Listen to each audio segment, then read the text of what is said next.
സുഹൃത്തുക്കളെ, സഹോദരങ്ങളെ, എല്ലാവർക്കും ന്യൂസ് കേരള TVM-ലേക്ക് സ്വാഗതം.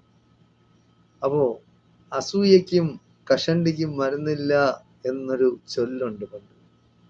ഇപ്പൊ കഷണ്ടിക്ക് മരുന്നുണ്ടെന്നാണ് പറയുന്നത്. എന്തായാലും അസൂയയ്ക്ക് ഇതുവരെ മരുന്ന് ആരും കണ്ടുപിടിച്ചിട്ടില്ല. പറഞ്ഞു വരുന്നത് നമ്മുടെ ഫാത്തിമ തഹ്ലിയ പേരാമ്പ്ര നിയോജക മണ്ഡലത്തിൽ നിന്ന് മുസ്ലിം ലീഗിന്റെ സ്ഥാനാർത്ഥിയായിട്ട് മത്സരിക്കുന്നതാണ്. അത് നമ്മുടെ പഴയ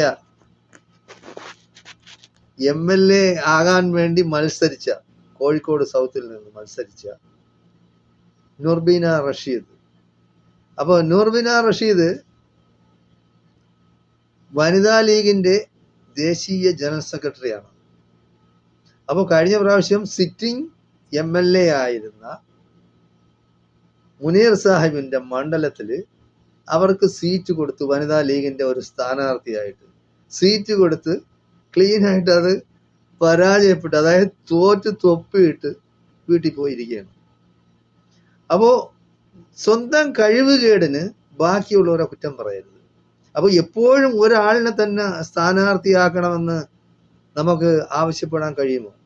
കഴിയില്ലല്ലോ. അപ്പൊ പുതിയ പുതിയ ആൾക്കാർ വരും, അവർ മത്സരിക്കട്ടെ, അവർ ജയിക്കട്ടെ. പിന്നെ പേരാമ്പ്ര നിയോജക മണ്ഡലം എന്ന് പറയുന്നത് മുസ്ലിം ലീഗിന്റെ സീറ്റല്ല. എത്രയോ വർഷങ്ങളായി CPM ജയിക്കുന്ന ഒരു മണ്ഡലമാണ് പേരാമ്പ്ര. അപ്പൊ അവിടെ ഒരു സീറ്റ് ഫാത്തിമ തഹ്ലിയയ്ക്ക് കൊടുത്തു.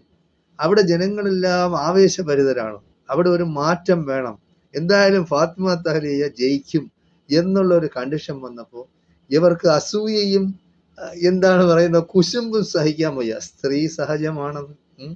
അപ്പൊ എന്തായാലും ശരി, അവരില്ലാത്ത പ്രശ്നങ്ങൾ ഉണ്ടാക്കുകയാണ്. അത് അവര് പിന്നെ ഫാത്തിമ തഹ്ലിയ പാണക്കാട് പോയി പിന്നെ നേതാക്കന്മാരെ വീടുകളിൽ കയറി ഇറങ്ങി അങ്ങനെയാണ് സീറ്റ് ഒപ്പിച്ചതെന്നുള്ളതാണ്. അപ്പൊ നിങ്ങൾ നേരത്തെ കഴിഞ്ഞ പ്രാവശ്യം പിന്നെ മത്സരിക്കാൻ വേണ്ടി ഇവരുടെയൊക്കെ വീടുകളിൽ കയറി ഇറങ്ങിയ ഇല്ലല്ല.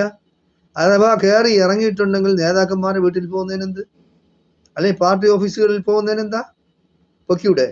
അപ്പൊ എന്തായാലും ശരി, അപ്പൊ ഈ അസൂയയ്ക്കും കുശുമ്പിനും പിന്നെ കഷണ്ടിക്കും മരുന്നില്ല എന്ന് പറയുന്നത് പോലെ. അപ്പൊ അങ്ങനെ പറയരുത്. സഹിഷ്ണുത വേണം. നമ്മളെ കൊണ്ട് ഒക്കാത്തത്, നമ്മളെ കൊണ്ട് കഴിയാത്തത് ഈ ചെറുപ്പക്കാരായ ബാക്കിയുള്ളവർ ചിലപ്പോൾ അവരെ കൊണ്ട് സാധിക്കുമെന്ന് വരുമ്പോൾ അവരെ പ്രോത്സാഹിപ്പിക്കുകയാണ് വേണ്ടത്. അല്ലാതെ അവരെ സമൂഹ മധ്യത്തിൽ ഇകഴ്ത്തി കാണിക്കുക, അവരെ കൊണ്ട് പിന്നെ അവർ മറ്റെല്ലാതൊക്കെ ചെയ്താണ് സ്ഥാനാർത്ഥിത്വം ഒപ്പിച്ച് എന്നുള്ള രീതിയിലുള്ള